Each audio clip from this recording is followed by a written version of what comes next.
thinking about this list for days now, and I have edited it, I have scrapped it, I have rewritten it, and I'm still not really quite sure I like this list, but we're gonna roll with it.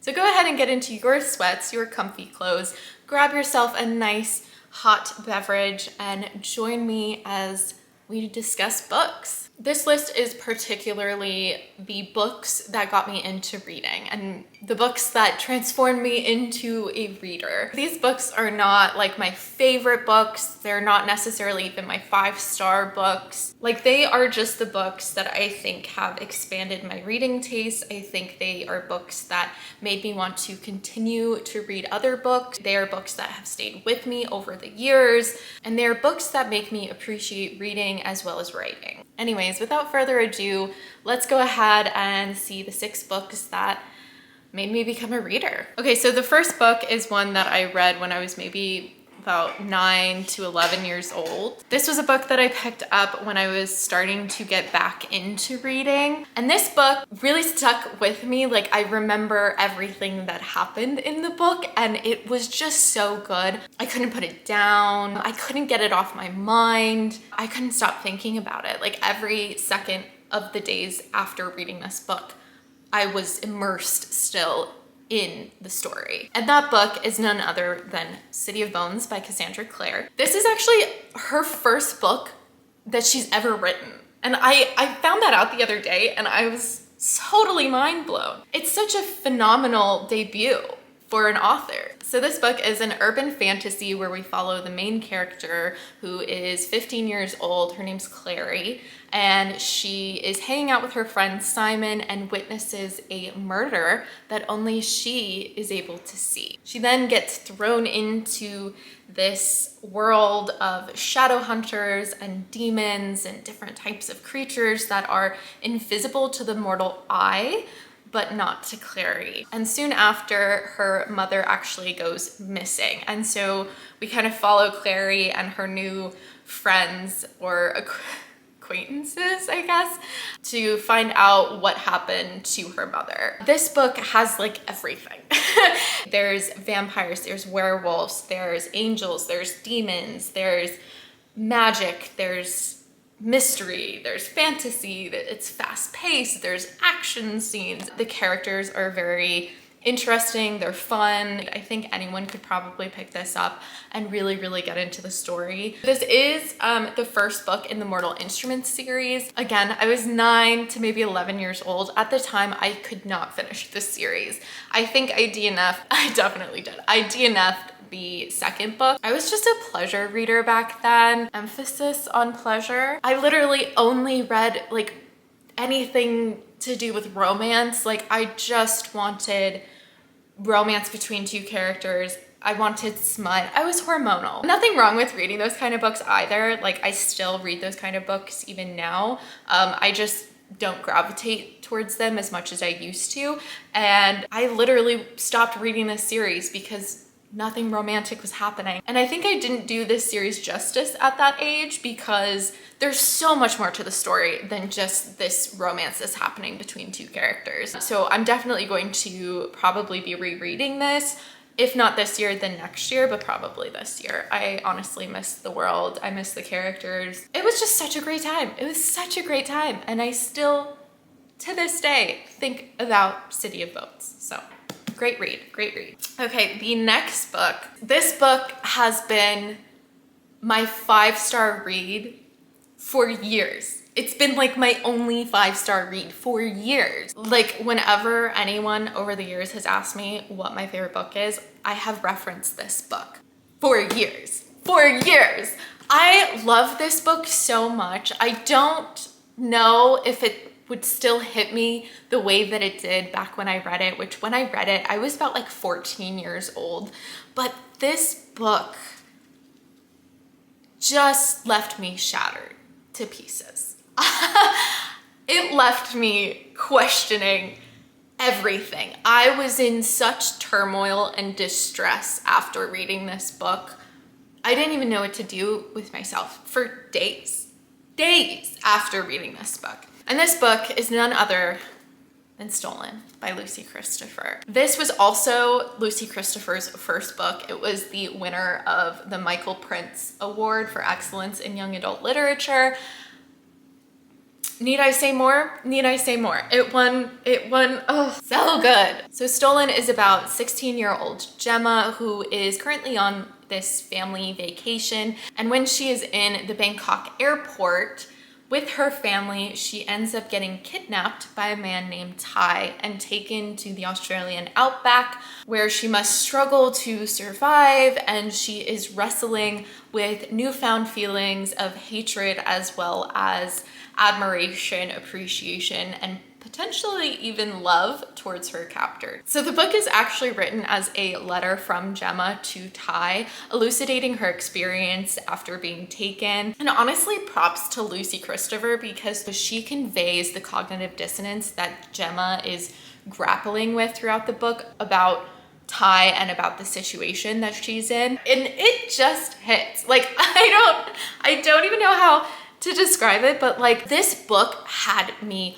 questioning my own feelings towards the situation. And the situation is a young girl was kidnapped. Like, is there anything else to think about? No, there shouldn't be, but there is. There definitely is. This book is riveting, it's thrilling, it's disturbing as well. Stolen explores the experience of Stockholm Syndrome from the eyes of the victim. Towards the end of the book, the last like 40 pages, I was sobbing. I was sobbing so hard. This was the only book I have ever thrown across the room after I finished reading it, because I was just so distressed. I was so upset. I was so sad. And it was a bittersweet ending, but it was like no ending could satisfy me. No ending to this book would feel, oh, okay, that was a good ending, because the feelings that it evokes from the reader is that there is no good ending. It's just turmoil. It's constant, tumultuous turmoil, and I think it's absolutely brilliant for doing that. If you need further convincing to read this book, let me just read you the first line. You saw me before I saw you. In the airport that day in August. You had that look in your eyes as though you wanted something from me, as though you'd wanted it for a long time. That line is why I picked up this book. Gosh, I love this read. I love this read. I want to reread this actually. I've only reread it a couple of times, but it's been a few years. And again, I just want to see if it still hits the same, but mwah, love this. Okay, the next book is Slaughterhouse 5 by Kurt Vonnegut. This book, I want to say that I read this book around like 17, 18 years old. I also want to say I read it for school, but I think I'm also wrong on that. In Slaughterhouse 5, we follow along the main character, Billy, who is a prisoner of war in Dresden during World War II. He goes through all of these traumatic experiences within the war, and he ends up being abducted by an alien species called the Tralfamadorians, I want to say. I'm a Hooked on Phonics kid, so most of my pronunciations are probably wrong, just FYI. But because he ends up getting abducted, he becomes unstuck in time. And so we follow along Billy's story in a non-chronological order. He's also an unreliable narrator because of just how the story is, and the abduction, and then the war, and all of his trauma. This book is an anti-war book. It's a science fiction / semi-autobiographical,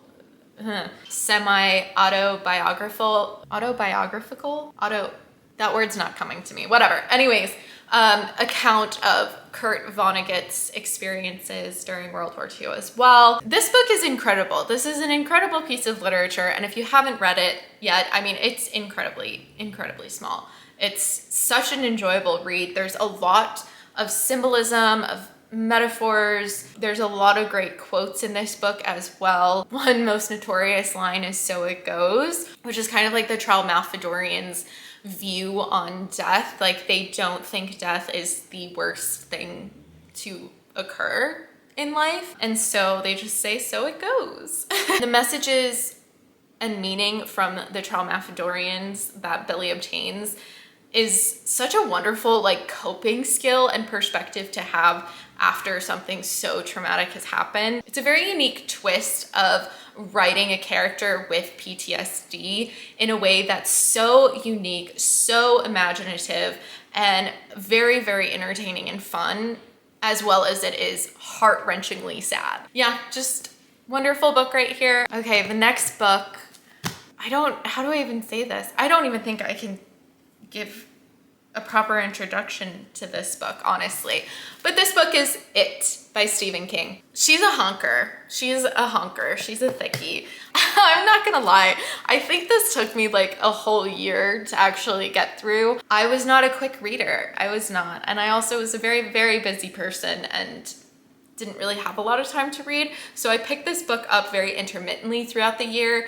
I also think though that because I picked it up intermittently and I didn't just sit and devour it, the story stayed with me so much longer, and I think it's probably my favorite way to read Stephen King's books. Something happens whenever I read a Stephen King book, like I like to just digest it. I like to have some time and space away from some of his books just so I can come back and be like, oh yeah, these characters, yes, I know what's going on, and oh, it's been so long. Like, his books feel like home. And it's very strange to say that considering this is like a horror book, but it's so warm. It's so warm. So I started reading this book when I was like 19 or 20 years old. I originally started reading this because of one of my all-time favorite movies, Stuck in Love. A character in that movie, he ends up recommending this book to his girlfriend, and the way that he describes it with very little words just made me want to read it. And of course, since it was in my favorite movie, I was like, I have to read some of the books in this movie. And I was not disappointed when I read this. So it follows 7 friends through the course of their adolescent years as well as their adulthood years, and their experiences with this evil supernatural entity known as It, who plagues the town by masquerading as whatever the people fear in order to consume them. This book is a horror book, but it also has such lovable characters. It really hones in on long-lasting friendships. I really enjoyed this book because of the friendship dynamics between the 7 main characters. They just show unwavering trust, loyalty, support, and care for one another as they go through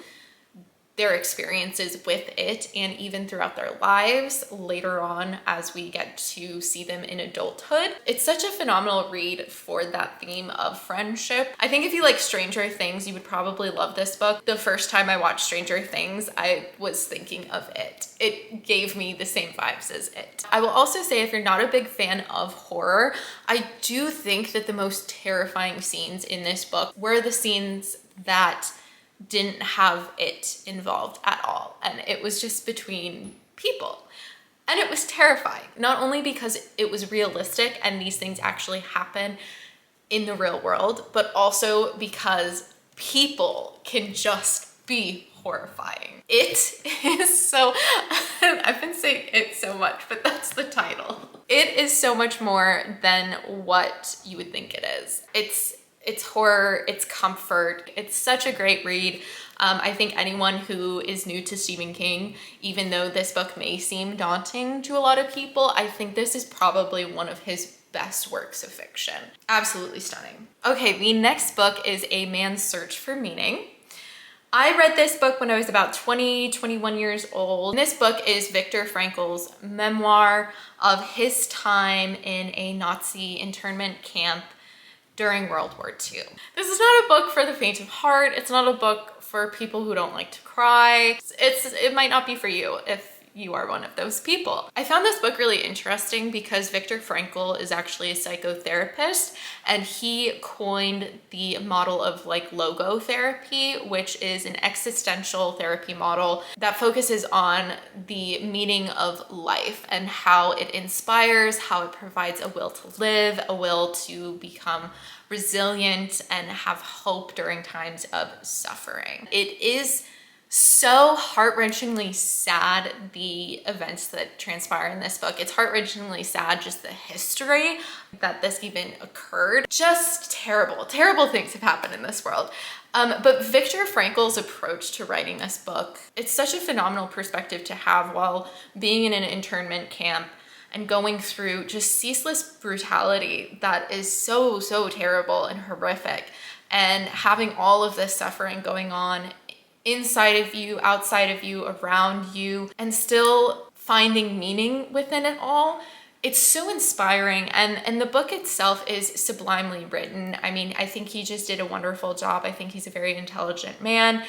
The story is phenomenal. The meaning behind a man's search for meaning is phenomenal. I think that it's one of those books that not only can you read it and enjoy it, but you have so many takeaways that you can even apply to your life. It's almost like a self-help book. So freaking good. This book will stay with me forever. Definitely enjoyed and was inspired by his story. It's just so fantastic. Finally, the last book is The Woman in the Window by A.J. Finn. Oh, we're taking a turn. We're going from very depressing, hopeful works of memoirs and real life people to complete fictional work. But The Woman in the Window was like my first thriller read. I read it around, I think it was like 22, 23 at the time, and I hadn't picked up a book in a while, so this was like my first book back into reading. So the book follows a 39-year-old Anna who is